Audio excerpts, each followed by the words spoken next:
How's it going out there, gamers? Can you believe that it's been 3 years since Marvel Snap's global release happened? Today's video is going to be a little bit of a rambler, but we're going to be talking through what, in my opinion, is the good, the bad, and the ugly with my favorite superhero card game now that it's been out in the wild for everyone to grab, install, and snap away in for several years.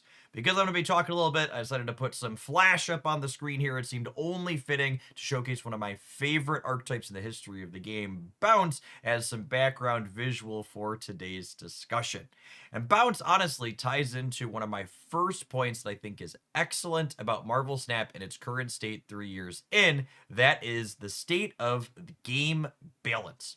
Marvel Snap, in my opinion, has become what you hear card gamers in every game I've ever played say that they want from their card game metagames. Marvel Snap is a metagame where things are incredibly varied and diverse. There's established decks that have been around for a while that have a good track record, but you could also brew and find success marching to the beat of your own drum, as I often enjoy doing with a variety of different things. Marvel Snap didn't achieve this really balanced state by accident either. They do regular balance passes in their game twice a month. They take a couple of the things at the top and they pull them down. They take a couple of things at the bottom and they pull them up. And you can kind of always operate under the assumption that anything in Marvel Snap that ends up a little bit overtuned to start is going to get pulled down in an appropriate time frame, and things that release in an undertuned state are going to get pushed up, and older cards that get kind of left by the wayside as the metagame changes around them are going to get tune-ups here and there. They even recently buffed a card, the Destroyer, one of Marvel Snap's original card releases, up a couple of points of power, bringing it back into meta relevance. If you're one of my longtime viewers who played Magic the Gathering back in the day, Marvel Snap's current metagame honestly reminds me of what I absolutely loved Magic the Gathering's modern format. There's a ton of different decks that you can play that have existed in the game for years at this point. They occasionally get new tools added in, but if you have this comfort food type deck like myself with Bounce, you can know that you're going to be able to pick it up and play with it and find success if you play it well and you know your matchups, even as new additional cards are added into the game. Marvel Snap's game balance, in my opinion, ties into the next point that is important to talk about that I think is good for Marvel Snap at this point as well, and that's the game's economy. Marvel Snap has done overhauls of their economy 2 or 3 times now over the course of the game's brief lifespan, and it seems like the team is really dedicated to trying to find a quality mix of letting players get their hands on cards that they want to play with at a reasonable rate. Their latest economy overhaul did away with the kind of loot box FOMO style spotlight caches that the game had for its longest history, if you experience those, and instead players get more collector's tokens now, and you can either spend those tokens directly on the cards you want from the rotating shop ticker, or if you're someone who does enjoy the gambling aspect of a loot box, they have what they call snap packs now, where at a discounted rate you get a guaranteed card but at random from either series 4 or 5, either older ones at a bigger discount or ones from the most recent seasons in a seasonal pack at a slightly reduced price. When it comes to spending players like myself, the price point to get to collection complete and stay collection complete in Marvel Snap is cheaper under this latest economy than it's ever been in the past, with a number of my community members who are at collection complete saying they've been staying, getting every card right on the day it releases, just buying the season pass plus the gold pass every month for about 15 USD. And for players who are free to play players or players that are just growing their collection and aren't complete yet, the latest economy overhaul does a good job of allowing players to get access to the specific releases they want, even if they can't get every single brand new release right away, while they still build up the backlog inside of their collection. Another point that Second Dinner has absolutely nailed as we head on into our third year, in my opinion, is how their limited time game modes feel to be playing.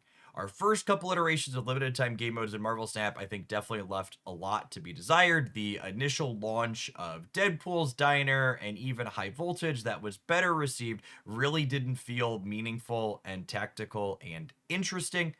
fast forward to today, and honestly, I think three of the different limited time game modes that we have are actually my preferred ways to play Marvel Snap compared to Conquest and the Ladder. They actually revamped Deadpool's Diner entirely, so it's a game mode where when you snap, it only raises stakes on your side, meaning you're playing like a traditional game of Marvel Snap, but your opponent's not pressured to retreat, so you actually get to play your games out to completion and see sweet combos pop off on either side without that penalty like we see in regular Marvel Snap. There's a Sanctum Showdown game mode that's a little bit more tempo focused, about playing to the board every single turn instead of just a big flourish on the final turn of the game. And the third one, that's one of my absolute favorites, is Grand Arena, is kind of a Commander-esque twist on Marvel Snap, if you're familiar with that in Magic the Gathering, where you have a specific character that's your champion, and then that one's guaranteed to start in your hand along with a spell, and then you kind of build your deck around it. The last thing that I feel like Second Dinner has really nailed in the good column is how cosmetics feel and customized to use in Snap. They unveiled a custom cards feature during their second year that allows you to pick the exact finish and flair that you want on your character, add custom borders such as the sparkly black ones you can see on my bounce cards in this video. It makes it really easy for someone like myself that enjoys a really unified look and feel in the decks that you're playing to have that aesthetic, or if you're some kind of absolute monster who would play with mismatched white bordered basic lands in your Magic the Gathering deck, you could also very easily use this custom card feature to tilt your opponents off the face of the earth by having everything that you're playing look like an absolute disaster. To bridge our topic selection from things that are good going on with Marvel Snap into things that can be kind of bad, another thing that happened with the economy rework is they've increased the total number of cards that they're releasing. So it's kind of a double-edged sword. From a pure gameplay perspective, I actually really like that we have more cards releasing. We now typically get somewhere between 4 and 5 cards that release at the start of the season, which gives kind of that traditional set release hype that you experience with other more traditional card games like Magic and Pocket, where there's this bigger release of more things to explore. It also means your matches tend to be a little bit more diverse. It's not just people playing the new card and people trying to counter the new card, which is a refreshing change of pace. At the same time, though, it gives players who have more limited resources more choices that they have to make. You have to decide which cards over the course of the season are really worth picking up for you and which ones you want to be waiting on. This increased release in cards also leads to there being more overall Series 4 and Series 5 cards, which emphasizes probably the one big pain slash sticking point with the current economy, in my opinion, which is the tickers inside of the shop. You still can't just open up your collection and say, hey, I'm missing this card, I want to buy it for the collector's tokens that it costs. There's the ticker in the shop where 3 times a day it shows you a different Series 4, Series 5, and Series 3 card that you can then buy with tokens. And if you're someone who's brand new or coming back and missing a few things, it can take you a week or more sometimes for the exact specific cards you want to be playing with to rotate through your shop. I hope that's something that they eventually change. It's definitely one of those sour points on our otherwise pretty reasonable economy in this latest iteration of Marvel Snap, in my opinion. A lot of the other things that I would describe about being bad in Marvel Snap 3 years in are more of lack of things being added rather than something that's explicitly negative. The list of these that come to mind, for example, are, while they've been nailing these newer limited time game modes, our permanent game mode Conquest literally has not been changed since it was added to the client the summer of our first year. They cut a couple of the end screens that were too much and then have just left it sit. They've not experimented with anything like I wish they would. There's still no auto muting for emoticons in this game. You've probably seen me click and mute the other person in these games that I'm playing. You still got to do that in basically every single game that you play if you're not a fan of your opponent gloating or goading or whatever else people do with these colorful pictures. There are still only 20 deck slots in this game for some reason. It's probably the best deck building game I've ever played in my life at this point. I recently posted a video talking about 50 plus different deck lists that you can build and play in Marvel Snap and find success with from the course of the game's history right now. And you can only have 20 of them in your collection at a certain time. So hopefully they get that figured out at some point as well. Finally, if I were to categorize the thing in Marvel Snap that's worse than bad, I would file it under the ugly, like the stream video implies there is. It's the state of building technical debt inside of the client as it starts to show its age 3 years in. While Second Dinner produces what feels like a AAA product a lot of the time, they are still a smaller indie studio, and they've got some major tech issues that definitely need to be addressed. There's an issue with some frequency when you're clicking on cards with the activate mechanic, or animations will come out on a new card where you just get like disconnected in the middle of the game, and usually you can connect back in and reconnect, but it burns some time off your timer and it's just not a very pleasant experience overall. So if there was one thing that I really wish gets cleaned up as we head on into this third year, is I hope they get more focus on not only QA on new animations that frequently have issues, even if they're often beautiful, but also figuring out these older issues as that technical debt builds up as this client ages, since it's no longer a spring chicken. I would say in general, I think I'm probably a little bit more positive on the state of Marvel Snap than a lot of people as the game heads into its third year. This is far from my first time making content for an older live service game. And as someone who spent, over a decade making content for Magic the Gathering, I'm starting to see Marvel Snap go through very similar cycles that are pretty expected as a game gets older. You see players and content creators get burned out and need to take breaks, but not recognizing that they need to do that. And it leads to some hostility and animosity towards things. And that's not to say that everything is perfect. Like I've talked about in this video, I think there's issues that need to be addressed, but I think overall, the state of Marvel Snap is in a very good spot. I think, like I mentioned, from a balanced perspective, Second Dinner is doing a phenomenal job. They're basically what I've always wanted in a card game. There's so many different decks for me to build. I can play my old favorites while still having new things to explore with their regular content releases.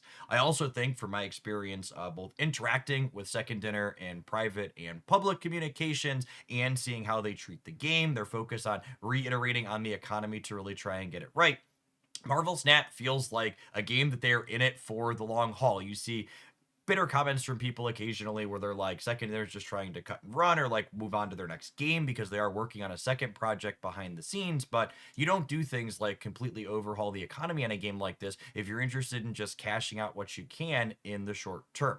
While my content numbers and metrics are definitely lower as we head on into the third year, I'm still someone who hits over 1,000 concurrent viewers on my live streams 5 days a week. And I think if you would have said, Jeff, 3 years into making content for this game, you're going to be having fun with it and you're going to have over 1,000 concurrent viewers consistently, would you consider that a success? I would tell you, yes, absolutely. All in all, I would say that 3 years in, Marvel Snap has a lot more good than bad going on for it. If you're someone who enjoys good card games that play on PC and mobile that are fast and fun, I'd really recommend giving it a try if you haven't before. It's a very reasonable time to jump in. Or if you're a returning player who bounced out for a little bit and you're interested in poking your head back in, they actually added some really solid returning player rewards over the first month that you come back after you've been out of the game for a little while. If you're someone that's been consistently playing Marvel Snap, you're thinking to pick it back up, I would love to hear from you in the comments down below. I'd love to answer any questions that you have about specifics on the game as it heads on into its third year. If you ever want to drop by one of my live streams, I'm still around Monday through Friday on youtube.com/Jeff Hoagland, as well as twitch.tv/Jeff Hoagland, working my normal US workday, and usually Marvel Snap is 3, 4, 5, 6 hours of that, in addition to other variety stuff that I've been doing these days. I really appreciate everybody that dropped by and listened to my rambles and musings of a man who's played far too much of this superhero card game over the course of the last few years. I appreciate you spending not only some of your time here today with me, but any of the other time you've spent poking into my content over the years, whether it's for Marvel Snap or Magic the Gathering or Pokemon Pocket or any of the other variety of things that I've played. Thanks for spending some of your time here in Irlandia while I did it. Like the video if you enjoyed it. Consider subscribing to the channel if you enjoy the vibe. We do regular Marvel Snap content here, deck list roundups, game news updates, etc., as this game's heading on into its third year, and hopefully many more afterwards.